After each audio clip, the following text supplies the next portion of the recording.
Kami dari Kinabalu Podcast ingin mengucapkan Selamat Hari Raya Aidilfitri. Maaf zahir dan batin. Podcast ini dibawakan khas kepada anda oleh NH Travel Sabah. Betul. Ingin mengenali Sabah dengan mudah-mudah dengan perkhidmatan yang terbaik? NH Travel Sabah adalah solusinya. Jadi dapatkan itinerary travelling ke negeri di bawah bayu ini dengan bantuan NH Travel Sabah. Mereka menyediakan perkhidmatan dari kereta sewa, pakej percutian ground Sabah hinggalah pengurusan penerbangan hanya untuk anda bersama dengan NH Travel Sabah. Betul dah. Jadi ikuti mereka di IG, Facebook dan TikTok mereka NH Travel Sabah. Terus je kontak mereka di talian +6 011 1644 8484. Pangkis Kihoy. Adik abang samping jatuh, kakak tolong ikat dulu. Songkok sengit adik lari cari kuih bahulu. Atau senyum kenyit mata nenek naik bulu. Kena kari tumpah atas nasi nenek baru. Malam tiba sana sini bunyi dentam dentung. Meriam bulu sudah sita namun masih bumbung. Ingat ada adik belajarlah dengan tekun. Maka exam kasih meletup barulah kelabung. Habis cuti jangan lupa periksa sekali lagi. Balik berasakan bagai tak ingat diri. Hati-hati biar sampai selamat terus ke hati. Jangan tinggal kunci rumah nanti satu hal lagi. Ini lagu sloka Aidilfitri Hari Raya. Social media kasih viral kongsi untuk semua. Walau raya jauh lagi senyuman lu terkesima. Mood feeling raya tahun depan kita jumpa. Maaf-maafan kita semua. Come on. Yeah. Jaga sesama ikatan keluarga. Mereka tahu dan sahabat dan saudara. Ayo bersama meraihkan hari raya yang mulia. Selamat kembali ke podcast nombor 1 di Sabah. Saya Ricardo Dan saya Faizal. kami dari Kinabalu Podcast, the number one podcast in Sabah. Legit dia bilang si Kenny selalu. Betul. Tapi Ken tiada mana. Kenny tidak ada bersama dengan kami. Bertemu kita di season 14 episode yang ke-11. Di part yang ketiga ini kita masih lagi bersama dengan guest kita. Corporal Shah. Shah. Ataupun cari dia di TikTok Shah Divers lah. Kita bercerita tentang satu situasi lah. Ya, Yang situasi pengalaman kau Syah. Adakah kau pernah panggil, contohlah berlakunya sesuatu yang memerlukan kamu punya ni lah, expertise lah. Adakah pengalaman kau macam dihantar ke mana ke, di kapal selam ke mana-mana lah? Paling bersejarah untuk hidup aku lah. Terlibat dengan operasi Nanggala tu lah. Nanggala. Okey, sekejap aku mau lupa ingat Nanggala punya isu hari tu. Dia kes kapal selam tenggelam. Oh, yang dia tenggelam di perairan. Di perairan. Oh, kau kena hantar tu masa tu? Saya ada sekali. Berapa bulan kamu kena? Dia tidak lama sebenarnya. Tapi perjalanan kami pergi sana tu yang membuatkan masa lama sangat. Sebab kamu di laut lah, jalan laut lah. Melalui jalan laut. Kami sampai sana lebih kurang dalam 4 jam. Hold on lah. 4 jam pula, 4 hari. 4 hari. 4 hari. Aku mau tanya kau, Nanggala tu kau nak jumpa kan? Jumpa kan? Jumpa. Okay, cerita pasal kapal selam Nanggala ni berlaku selepas saja yang terhempas kapal terbang tu di sana tau. Garuda tu kan, bukan kan? Garuda. Garuda pun masa tu tempas. Aku rasa beberapa hari selepas tu itu pula berlaku. Kapal selam Nanggala tu memang sibuk juga, satu dunia pun banyak sibuk. Yang semua meninggal gitu. Ya, betul. Semua meninggal. Tiada satu pun yang hidup. Tapi masa dia tenggelam tu orang tu masih lagi kan? Memang masih lagi. Kalau ikut CNN dan laporan-laporan Reuters dan sebagainya, memang dorang bagi expertise. Dia bagi masa. Kalau masa ini sampai dorang sepatutnya masih selamat menggunakan oksigen yang ada. Betul. Namun dorang tidak mencapai masa tu lah untuk dijumpai sampai mau habis lah. Okey bro, kau cerita pengalaman kau bro. Berapa jam kamu sampai atau berapa lama kamu sampai? Dari mana kamu? Navy daripada Sepanggar? Pergi Sepanggar. Kami dapat info tu malam. Lepas tu pergerakannya besok pagi. Kami bergerak daripada Sepanggar tu pergi ke tempat 4 hari. Sepatutnya kami kena sampai sana 3 hari. Sebab oksigen dalam kapal selam ni dia boleh tahan 4 hari. Oksigen pas 4 hari tu dia akan ada limit lagi untuk 2 hari. Refill balik. Kita sampai sana kita baru cari, bukan je jumpa sudah tu. Ya. Jadi dia makan masa lagi. Sebab tu yang sampai dong cakap jumpa pun macam tidak guna jugalah. Jadi maksudnya perjalanan 4 hari? 4 hari. Tapi kau ucap tadi sepatutnya 3 hari. Kenapa jadi 4 hari? Jauh bos. Jauh. Kamu dah ikut yang shortcut ke mana-mana? Ada juga tapi itu kami lalu tu sudah ikut laluan paling dekat, laluan paling berbahaya lah orang panggil. Satu laluan yang tempat tu memang ada yang boleh menyebabkan langgaran-langgaran yang tertentu. Memang tempat macam perang. Kawasan perang. Kita kena lalu tempat tu. Okey, sepatutnya kita lalu sebelah sana. Okey, peta Sabah begini, Sarawak di sini. Kamu lalu sini kah atau ikut lalu belakang? Maksudnya pergi arah Kudat kah ataupun maksudnya pergi Sandakan Penjajalan kah ataupun ke arah Sarawak untuk turun ke bawah tu, sebab dia perairan Jawa, bahkan perairan Bali Jawa maksud kan? Kalau saya tidak silap lebih kurang macam ikut jalan sebelah Sarawak lah. Sarawak ah. Okey. Bergerak. Kita duduk dalam kapal je bro. Sepanjang tu kamu nak keluar kan? Mana ada kan? Atau macam mana? Ada juga lah sikit-sikit. Kamu pergi tu guna kapal selam kah? Enggak, kami pakai kapal Fleet yang Mega Bakti, orang panggil Mega Bakti. Okey. Itu berapa besar? Itu besar juga tu. Besar rumah ni. Nasib bukan Mega Holding. Mega Holding. Itu Sol. Mega Holding kita masuk sana kerja terus. So, okey. So, bila sudah sampai di sana, macam mana kamu kena briefing dengan authority di sana atau macam mana? Ya, memang kami sampai sana dia punya kru punya general official dia lah masuk kapal dia bagi briefing lah. Okey. So dia bagi contoh hari ni kita punya turn cari. Kalau tidak jumpa besok turn lain pula, besok turn lain pula. Oh, dia bagi peluang semua lah. Ya, tapi rezeki dia Singapura jumpa lah. Singapura yang jumpa. Mas, tapi kamu sempat gitu? Sempat buat pencarian atau tidak sempat sudah dijumpa? Sempat cari pencarian. Masa turn kami cari itu sebenarnya kami jumpa sudah. Kami memang jumpa sudah. Cuma kita punya alat tu dia punya kabel kurang panjang. Bukan kurang panjang lah, orang cakap sebab dia punya arus kuat. Bila kita turun kita punya dia ROV ikut arus macam ini, dia punya kabel pun dia jadi huruf C. Begitu. Jadi tidak sampailah 640 meter je sampai masa tu. 600. Kalau saya tidak silap masa tu kena guna 1000 meter. Baru boleh sampai kan? Sampai. Okey bro. Masa jumpa tu, masa kena angkat, kamu masih di sana kah ataupun kamu balik sudah? Dong tidak angkat tu. Kapal tu dong tidak angkat. Dong masih biar sampai sekarang. Cuma dong bagi penghormatan terakhir lah, tabur bunga. Maksud dia dari Singapura tu dong jumpa saja, ambil video semua. So dong tidak masuk lagi dalam tu lah. Tidak masuk lah. Dong hantar robot je pergi bawah. Dia hantar, orang panggil ROV. Aduh. So far kalau kita nak timbulkan balik dia punya kapal selam memang makan modal. Iyalah betul kalau juga kan. Indonesia dia nak bagi naik kapal selam dia balik, lepas tu dia bayar pengangkutan nak bagi timbul, dia bayar. Berbayar semua ni bro. Ya betul. Yang kau pergi hari tu pun kena bayar je. Itu orang atasan punya urusan lah. Alah, mesti ada tu kan. Macam maksud aku apa yang berlaku macam MH370 pun begitu kan. Semua berbayar tu, semua tolong cari semua kan. Bukan free tu. Ya, dia kerajaan antar kerajaan lah. Antara kerajaan lah. Rupanya aku tak berapa follow yang ujung-ujung. Rupanya dong biarkan di situ. Dong biarkan situ. Tiada ROV yang sampai di situ sebenarnya kan? ROV saya sampai. Orang biasa memang tidak sampai. 1000 meter gila tu. Dalam tu. Kalau 1 kilometer betul. Gila dalam tu. Kami ada buat uji kaji kan. Kami ada buat uji kaji masuk satu cawan getah ni, dia besar macam ginilah. Turun pergi 620 meter, kami naik cawan dia jadi kecil macam gini. Cawan apa? Dia mengecut. Plastik kah? Maksudnya plastik. Maksudnya dia punya tekanan dia gila babi. Kapal selam tu pecah terimpit ke bawah tu. Gila crazy man. Tapi kalau masa tu, kalau contoh mana-mana yang dapat jumpa dulu, Singapura memang top lah. Memang viral lah Singapura masa tu kan. Sebab dong jumpa kan. Bayangkan kalau kau yang jumpa bro, kamu jumpa. Kalau kita jumpa, mungkin kita ni sudah jadi official lah sekarang. So masa tu berapa orang dalam tu anda silap aku? Saya pun tak ingat lah. Ini diorang punya fleet benar kan? Diorang punya kira diorang punya navy diorang bahkan. Navy diorang kan. Macam mana boleh apa sebab tenggelam tu? Apa yang berlaku? Saya mau cerita dengan detail pun kasih tidak berani juga kasih lebih takut kan, salah kan juga orang kan ke habis minyak masa tu. Dia masalah sistem lah. Kalau yang mana saya tahu kan dia punya masalah. Kalau kapal selam ni kan, kalau dia mau tenggelam dia kena isi air. Untuk kasih berat kan. Lepas tu kalau dia mau timbul dia kena buang air. Kalau saya tidak silap masa tu masa sistem pengairan dia tu masalah. Faulty. Lepas tu masa tu sistem lain pun breakdown. So dong nak buang balik air dalam tu mungkin tidak boleh. Maksud dia makin tambah pula.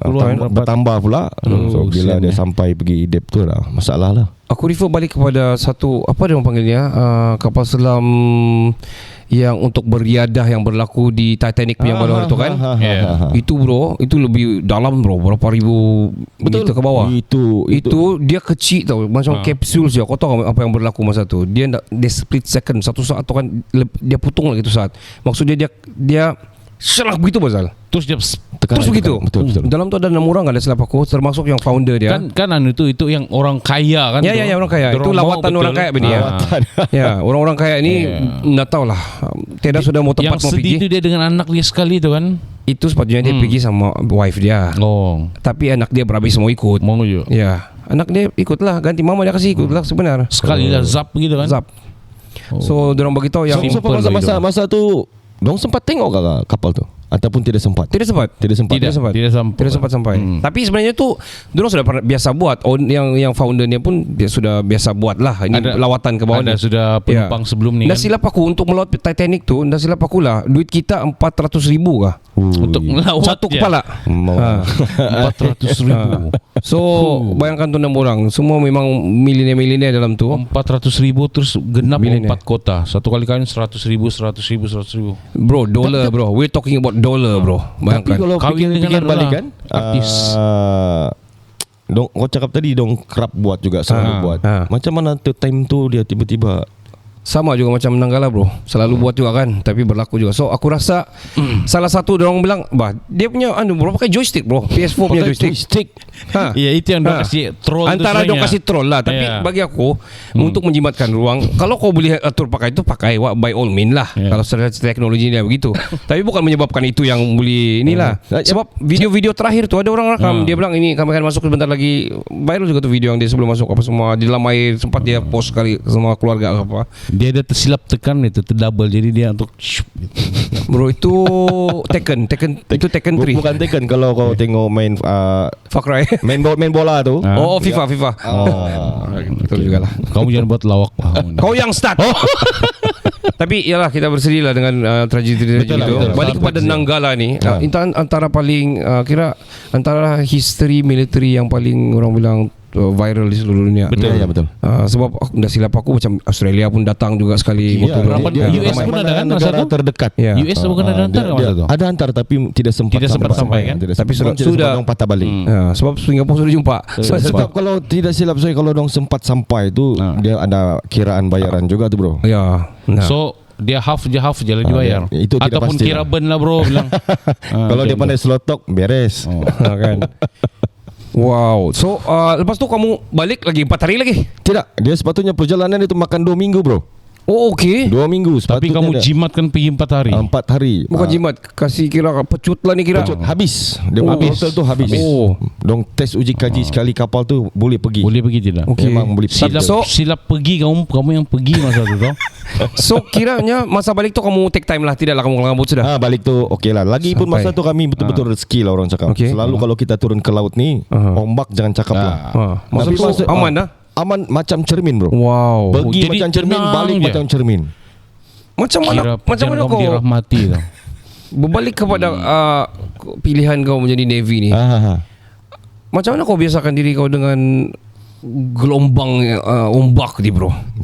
Itu ini senang. antara orang punya masalah ni bila dong keluar dari sampan kan gini-gini dong jalan bro. Sebab tak ikut ombak dan mabuk mabuk laut lah orang panggil. Saya first time masuk tentera, habis training Pelarek pi Lumut, habis training kat Lumut tu kita ada OJT. Okey.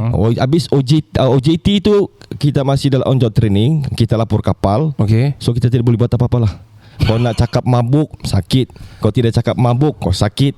Segala-galanya maksudnya kalau kau cakap mabuk, kau sakit apa? Sakit kena bagi rigging lah. Rigging lah. Jadi buat jalan pura-pura layan je lah. Keseksaan selama 6 bulan tu bro. Tapi lepas tu kau sudah biasalah, lama-lama kelamaan. Mau tidak mau 1 hari je kami biasa sudah bro. Kau pernah muntah bro? Itu jangan cakap lah. Banyak kali lah. Kau rasa masa diving pun diving pernah muntah, keluar darah hidung. Sebab sinus kita pecah tu semua. Alamak bro, gila lah kau punya ni. Sebab first saya naik kapal tu kami pergi Endon terus. Okay. First time naik kapal tu kami terus Indonesia pergi Indonesia terus. Operasi buat apa sana? Operasi. Tapi kita tidak ambil tahu sangat lah masa tu. Sebab kita on job training OJT orang panggil OJT kan. So sampai di Endon tu berapa lama mesti? Paling lama pun kami situ dalam 3 hari. Jadi kamu ada masa-masa riada kah? Riadah tu kita tidak pulang riadah lah kalau kita ni dalam latihan ni. Tidak ada peluang. Keluar pun ada orang teman. Tidur pun ada orang teman. Teman. Buddy. Kadi. Kalau kamu pergi macam Indonesia macam gitu, perairan Indonesia dan sebagainya, kalau kamu berlabuh lah for example, kamu bawa pasport tak kan? For sure. Tak, kami tak pakai pasport. Macam mana lah? Kita direct masuk je. Kita direct masuk. Itu urusan orang atas lah. Orang atas yang atur lah. Yang paling stres setakat ni aku pernah masuk Singapura lah. Singapura kita bawa pasport lah. Satu pasport tak perlu. Kita keluar pergi pekan dia kena chop tangan. Chop tangan, masuk satu terowong, ujung chop tangan lagi. Melampau. Balik pastikan chop tu ada. Dah. Kalau hilang dia chop di mana? Di tapak tangan lah. Tapak tangan. Macam mana memegang-megang tu orang? Ni sini ni. Situ. Di dahi bro. Tapi itu untuk military punya sistem lah, untuk keluar masuk lah bagi aku lah. Sekarang sudah dipermudahkan sebenarnya Singapura. Dia pakai scan saja. Lagian lah. Sekarang ada QR apa semua kan. Sebab orang Johor tiap hari 2-3 kali masuk keluar masuk kan. Member saya pun member dia juga. Tinggal di Johor, kerja di Singapura kan. Dia jembatan loh, ikut jembatan lah. Kadang-kadang dia ikut bawah jembatan. Berapa lama jauh panjang jembatan tu? Dekat je bro. Dekat je. Sangat dekat bro. Aku baru balik je, sejauh mata memandang. Betul sebenarnya betul. Aku rasa berapa kilometer saja? 5 kilometer ke berapa kilometer je. Nampak. Kau nampak itu Singapura juga gitulah. Dah jauh. Sebab dia ada 2 jambatan, satu dari Tuas, satu dari Causeway orang panggil. So dua-dua ni kau boleh pergi daripada Johor. Dan sangat dekat. Aku tidak dapat bayang macam mana gaji dia bro. Tinggal Johor kerja Singapura. Aku cerita kau, kita lari sikit daripada AV lah. Aku punya kawan ni Singaporean. Tapi dia buat Grab di Singapura lah. Dia buat Grab di Singapura. Tapi dia tinggal di Johor. Wih gila. Dia sewa jimat. Dia sewa di Johor. Dia makan minum apa semua di Johor. Pagi-pagi subuh-subuh dia masuk. Dia ambil Grab hantar sana. Dia memang orang Singapura pun kan. Dia tahu lah semua jalan. Malam kalau tidak sudah pukul 10 gitu dia balik. Every day sudah berapa tahun sudah. Bayangkan. Dia dapat silap wife dia pun orang Johor mungkin. Belum kahwin dia belum kahwin lagi. Dah tahu sekarang. Tapi dah silap dia bilang dalam clean dia boleh dapat dalam 5-6K Sing dollar sebulan. Kali 3.4 sekarang. Makan lek lah. Baru dia bilang dia sewa tu rumah, landed lagi tu baru 1,800 sebulan dia bilang dia bayar. Itu label Perdana Menteri. Macam tidak apa-apa je kalau gitu. Kawan aku si Rangga, kau ingat Rangga kan? Rangga kita punya listeners kan? Kawan juga di Johor, dia kerja di Starbucks di Singapura. Gaji dia 2,800 Sing dollar. Tapi dia stay di Johor. Dia stay di Johor. Naik motor keluar masuk. Itu je masalah di situ jam. Kalau kau ngam timing orang keluar ataupun masuk, kau akan satu jam. Itulah orang banyak pakai motor. Termasuk Japrik semua naik motor. So keluar masuk tu memang mudah lah. Mudah. Dia tiada kawalan ke apa? Ada Malaysia ada 2 kawalan, di sana ada 3 kawalan kalau sampai. Okay. So itulah. Ada juga episod kita yang cerita panjang lah, nanti boleh dengar lah. Itu kan kalau ujung minggu kita kerja sana kan balik ini. Kan aku begitu juga berjualan ujung minggu saya dah. Well okay bro, kita di third part ni aku mau kembali kepada aku punya perjalanan selama 20 lebih tahun, 21 tahun dalam Navy ni. Kau sampai corporal, kenapa kau dah pergi up lagi? Kau ada ke atau macam kau rasa first panggilan temuduga pangkat, saya terlibat aksiden. Jadi aksiden tak boleh pergi lah. Maksudnya di mana kau aksiden? Di Semenanjung? Di KK lah. KK. Next dia kena panggil, jatuh pula. Tangan patah pula. So maksudnya tidak rezeki lah. Setiap kali datang saya tolak. Sampailah saya berpensiun ni. Aku mau tanya mungkin sedikit kalau kau sudi share lah kepada pendengar kita lah. Berapa gaji sebagai corporal di saya mau cerita detail tidak boleh lah. Detail lebih kurang average lah. Saya masuk training dulu saya punya gaji 400 je. Masa tu sangat rendah kan. Rendah. Cut bank tiada. Masa tu kita ambil duit beratur dulu. Begitu Tapi makan tempat tinggal semua masa tu lah. Masa tempat makan semua dibagilah. Alright. Berbanding dengan sekarang ni dia training dia pakai kan? Dia sekarang ni training saja pun dah pakai slip gaji dah. Lepas tu basic dia pun berganda-ganda besar. 1,900 ataupun 2,100 lah. Sekarang untung jauhnya beza dengan kamu dulu. Baru basic.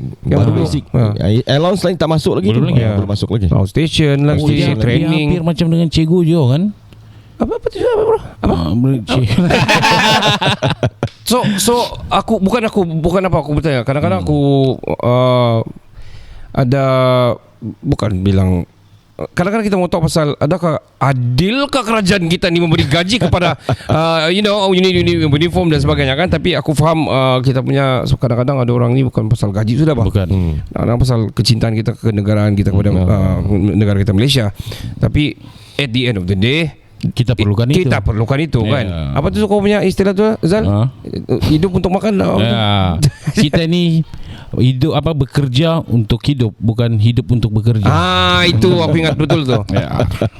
So ada to be safe ada sampai mungkin 5-6K sekarang yang zaman sofa macam tu lebih kurang macam itulah. Corporal lah. Sebab kita pun corporal sofa dalam sekarang ni pun dalam 4 lebih lah. So kalau kau akan dikategorikan pension, kau akan dapat tu semua orang privilege, gratuity privilege sebagai pension. Sama lebih kurang macam itu je lah.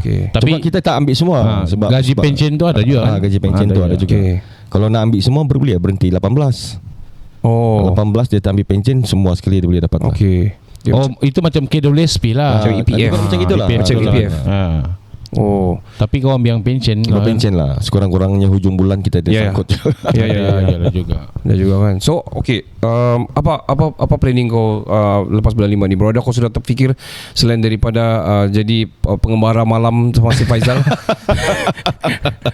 Tapi sebenarnya ada planning kau? Plan sekarang ni saya tengah buka satu kebun lah. Kebun lah. Kita cuba berbakti dengan tanah dulu. Betul. Kita tengok macam mana dia punya kesudahan selepas tahun ni. Kalau tahun ni pun mungkin tak nampak sangat dia punya keindahan ya. Keindahan. Mungkin kita cuba berhijrah dulu lah. Kita cari mana-mana yang adalah rezeki yang ada. Diving mana-mana tempat. Itu aku recommend kau bro. Sebab kawan aku bukan cerita apalah. Tapi memang di Montana ni kawan aku mau 7 juga dia. Tapi dia cerita tu tapi dia bukan military. Dia pun tu sudah berapa banyak. Dia bawa pelancong kan. Dia bawa pelancong. Macam kamu ni cari company kan. Cari company. Buang tritip di bawah kapal. Begitu. Macam ambil tender lah gitu. Ambil tender, cutting, welding. Tapi dia bayar mengikut jam kan? Mengikut bukan, dia ikut hari lah. Satu hari paling kecil 500 lah. Kalau tu 20 hari kira lah. Supervisor dia kalau tidak salah sampai 900 lah satu hari. Supervisor lah satu hari. Kalau terkena kau seminggu, lebih kira lah macam. Boleh lah cari makan, boleh lah ikut orang cakap kan. Tapi kau kena berada di tempat-tempat yang ada begitulah. Macam di KK ada pelabuhan-pelabuhan, Sandakan, Tawau mungkin. So kat Sabah ni ada tapi tidak macam di Semenanjung lah. Semenanjung. So kau ada berfikiran begitu lah? Macam kau mau pergi kalau macam ni kau punya kebun ni. Ya, kalau macam tiada rezeki kita di sana di sini. Bukan tidak rezeki lah, mungkin kalau tidak berapa nak kurang menjadi. Kena berhijrah pergi Semenanjung, mungkin pergi Melaka lah. Melaka dia pun banyak diving. Ada kawan sudah sekarang Melaka. Cantik. Cikgu Zul lah. Kemaman, Johor ada juga. Bro, aku banyak kawan di Singapura bro. Aku ada kawan yang ada yacht lagi. Macam Singapura kau bawa balik 3,000 je, kau bawa balik 9,000 je lah bro. Dia diving dia bukan diving, tapi dia ada company yang kasih sewa-sewa boat. Bukan boat biasa tau, yang macam luxury boat yang lah, pelayaran lah. Dan diorang selalu panggil kontraktor untuk kasih bersih kan. Jadi iyalah, tu kontraktor dia mesti bekerja. Dia mesti cari bekerja kan. Betul. Why not? Okay, faham. Aku rasa Singapura adalah antara yang terbaik. Mungkin kau boleh try sendiri dulu. Lepas tu dalam masa yang sama mungkin tinggal Johor, masuk. Dan kalau sampai masa yang bagus dia bayar di Johor, family di Johor guna mata wang sana kan. Yes. InsyaAllah Nanti kalau tiada rezeki di sini aku cari kau lah ni. Boleh InsyaAllah. Kawan Faizal, kawan aku juga. Mesti ada rezeki tu. So planning kau begitu. Jadi anak sekarang berapa bro? 4 orang. 4 orang. So anak sudah paling so far paling sulung tingkatan 5 paling. Tingkatan 5 sudah kau bro? Tingkatan 5 sudah. Anak pertama. Macam aku dah. Aku punya baru habis PPM juga. Wow. Tingkatan 5 anak bungsu Tadika lah. Tadika 5 tahun kan? 5 tahun. 5 tahun. Bersekolah di sini. 2 lelaki 2 perempuan lah. Okay. So semua sudah pindah bersekolah sini. Semua sudah pindah sini. Sempat yang lain semua bersekolah. Mana kau pindah dorang ikut lah masa tu. Memang macam itulah. Mana kita pergi dorang ikut semua. Wajib. Masa di Sepanggaran itu pun sekolah sana lah. Itulah kelebihan kalau Navy ni kan. Mana-mana tempat kita pergi dia mesti ada sekolah dalam. Ada sekolah. Dalam base tu kan. Disediakan semua sekali. Wow, ikut silibus anu lah. KPM lah. Yelah. Wow. Ada cikgu betul-betul macam cikgu kita. Cikgu lah. Cuma kalau SMK ni dia di luar lah sikit. Kalau sekolah menengah je. Sekolah rendah je. Sekolah rendah je. Sekolah rendah 1 sampai 6 dalam. Sekolah agama 1 sampai 5 di dalam. Semua sekali. Hospital dalam. Memang kemudahan dia cukup baik lah. Gini lah. Dia jaga lah. Dia jaga kebajikan pekerja lah. Kebajikan dia memang power lah dari Navy. Aku teringat macam Johan juga. Dia kasih tahu masa dia tu privilege gila babi bro. Asal kau vet saja ataupun kau military saja, mana-mana saja kau pergi sudah 30%. Apa saja kau beli 30%. Pergigian seumur hidup bro. Ya betul. Pergi gigi kau cek gigi Sulah dia pergi gigi emas pada tu satu sini. Itu memang bukan emas lah yang salutan tu. 100% free lah semua. Free semua. Ya betul. Itu kebaikan dia lah kan. Dia punya gigi, dia punya perubatan pun nasib 50% gitulah. Wow, besar gila. Kalau kau sambung sekolah dong bayar. Tanggung. So ada juga planning dia mau sambung lah. Banyak kelebihan kan. Ya. Aku rasa kerajaan Malaysia juga adalah antara yang menjaga kebajikan. Betul. Di kita punya kira number one defense, number one kan. Dia makin upgrade sekarang lah. Aku rasa itu yang sepatutnya. Dan banyak juga orang yang macam selalu memandang remeh kita, memandang enteng belakang member kita saudara. Yang beruniform ni, padahal mereka yang adalah barisan paling hadapan.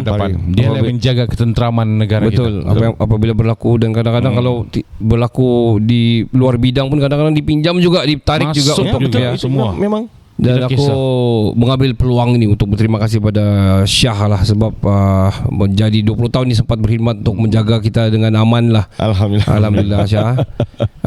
Sebenarnya saya baru aman bila kau retired. So aku mau wish kau all the best dalam future endeavor kau. Terima kasih. Apa juga kau yang akan buat. Aku rasa kami pun di sini kalau ada perlu apa-apa bantuan, pinjam 100 dapat. Kalau anything lah macam kau apa-apa saja pun, apa yang kita boleh bantu kita bantu, InsyaAllah. Dan aku rasa Kota Maru ni perlu ada juga orang-orang seperti macam Syah ni. Banyak orang tidak tahu cerita-cerita macam begini ni, pergi Nanggala, pergi ini selam sana sini. Betul. Sedangkan Kota Marudu ni adalah orang bilang kira lubuk je players yang bagus bola sepak, ada doktor-doktor yang bagus di Kota Marudu. Cuma itulah, kita masih juga jalanan yang agak terumbang-ambing lah kalau di sini. Tapi itu kita letak tepi lah. Itu letak tepi lah. Sabah ni macam mana orang mau jaga, terlalu besar kan. Apa-apa pun Sabah maju jaya. Ya. So aku sekali lagi thank you for coming to the studio untuk share kau punya cerita di Kinabalu Podcast. Aku rasa menarik ni episode. Kita tengok macam mana traction orang pendengar-pendengar. Wish you all the best dan thank you so much Syah. Betul. Zah, saya pula bagus yang episode ni best up. Kadang-kadang orang remaja sekarang kan dasar dong dengar bagian pekerjaan bagian ketenteraan ni macam yang berperang je, sebenarnya tidak. Terutama dalam TLDM ni kita nampak sana, bila dia sudah retired macam Syah retired, dia ambil bagian penyelam, peluang pekerjaan untuk company itu terbuka luas. Cuma dari diri kita aja kita ambil atau tidak. Macam kau pun pernah cerita dulu, banyak offer kau dapat, tapi masalah masa itu kau tengah berkhidmat. Dia banyak offer besar-besar, lebih besar dari gaji, tapi sudah terikat kan. Itu. Jadi itulah bilang orang, kalau kau rajin cari kerja, apapun kerja boleh making money. Ya, sama jangan banyak memilih lah. Jangan memilih. Budak-budak sekarang ni sikit-sikit memilih. Tahu jauh saja nak mau pergi. Kalau boleh mau yang duduk dalam ekor. Kalau boleh yang pakai necktie. Yang pinggang kutur-kutur ni nak mau. Kira Mega Holding punya cerita lah. Ya. Tapi sana sini ujung bulan bahaya. Kena cari. Jadi Syah, saya bagi peluang platform ni untuk ucapkan apa-apalah ataupun nasihat-nasihat kepada yang anak-anak muda for example, ataupun yang ingin berkecimpung dalam bidang ini, ketenteraan ataupun apa ni, yalah kira ketenteraan lah, tentera laut kan. Mungkin ada nasihat untuk diorang kah? Silakan. Okey, baik.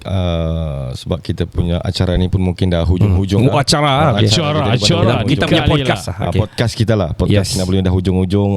Sebelum tu saya ucapkan terima kasih kepada geng podcast Kinabalu ni sudi jemput kita juga.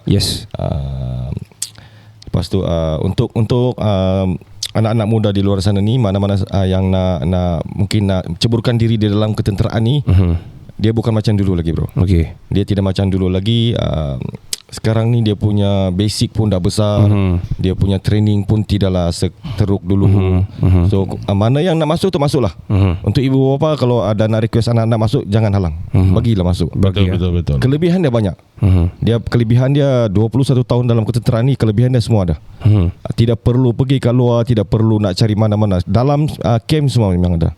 Jadi saya cadangkan kepada semua yang nak masuk tentera tu, masuklah. Jangan fikir panjang lagi. Jangan ragu-ragu. Alright, thank you so much. Alright, thank you. Saya rasa yang lain tu kita cerita off cast. Ada lagi buat cerita ni. Apapun kepada pendengar-pendengar semua, thank you so much for staying tuned. Share the episodes and of course, betul. We would like to see bagaimana ni episode pergi, dan kami harap kami dapat bagi informasi dan juga knowledge kepada pendengar. InsyaAllah. Terutama dalam bidang ni. Antara bidang antara yang kami suka ni kalau topik, kalau kita mau bawa kan masuk selalu antara komando lah, apa ni segala bagai. Angan-angan kau jadi komando, lasas jadi komodo. Sempat lagi bang. Sempat lagi tu. Enggak sudah ni bro. Tinggal jadi podcaster jadi. Baik, untuk kamu kalau kamu datang di Sabah, jangan cari kapal selam. Jangan pula kamu di sini cari yang bukan-bukan. Kamu datang sini tiada kereta, kamu jalan mau apa-apa semua urusan kamu cari NH Travel Sabah. Betul. Diorangnya ada perkhidmatan yang sangat bagus. Bukan pasal diorang beli airtime saja diorang bagus, tapi daripada sebelum ni engagement kita sebelum kita engage dengan diorang memang sangat bagus. Tidak kira jam berapa pun diorang tetap akan reply. Diorang satu company yang sudah well established di Sabah ini. Dan kereta sewa, cari diorang. Kalau di sana, kalau di Kota Merdu, boleh cari Cikgu Zul lah. Thank you sekali lagi Cikgu Zul sebab bagi kami sponsor kami studio bermalam ni. Iya, tempat untuk kita berpodcast. Dan kamu cari untuk atur kamu punya perjalanan di Sabah ni, kamu punya tour di Sabah, bawa keluarga kah, bakal kah, isteri anak semua boleh datang sini, boleh cari NH Travel Sabah. Boleh bawa isteri-isteri dua. So cari NH Travel Sabah, kamu akan guna ni Kinabalu Podcast untuk dapat lebih banyak perks dan juga privilege lah. Betul. Okay. Jadi podcast ini dibawakan khas kepada anda oleh NH Travel Sabah. Ingin mengenali Sabah dengan mudah, murah dengan perkhidmatan yang terbaik, NH Travel Sabah adalah solusinya. Kita berterima kasih juga kita punya kru pada hari ini, Saiful Izwan kita. Dapatkan itinerary travelling Kediri di bawah Bayu ini dengan bantuan NH Travel Sabah. Mereka menyediakan perkhidmatan ada kereta sewa, package percutian ground Sabah hinggalah pengurusan penerbangan anda hanya di NH Travel Sabah. Betul. Jadi ikuti mereka di IG, Facebook dan TikTok mereka NH Travel Sabah, atau terus kontak mereka di talian +6 011 16448484. Sampai di sini saja, sampai kita berjumpa di kesempatan dan rezeki yang berbeza. Saya Ricardo, saya Faizal, kami Syah Diver. Yes. Kami dari Kinabalu Podcast, the number one podcast in Sabah. Ciao, ciao, bella, ciao. Hai, saya Tanera. Kamu sedang mendengarkan Kinabalu Podcast, podcast nomor 1 di Sabah.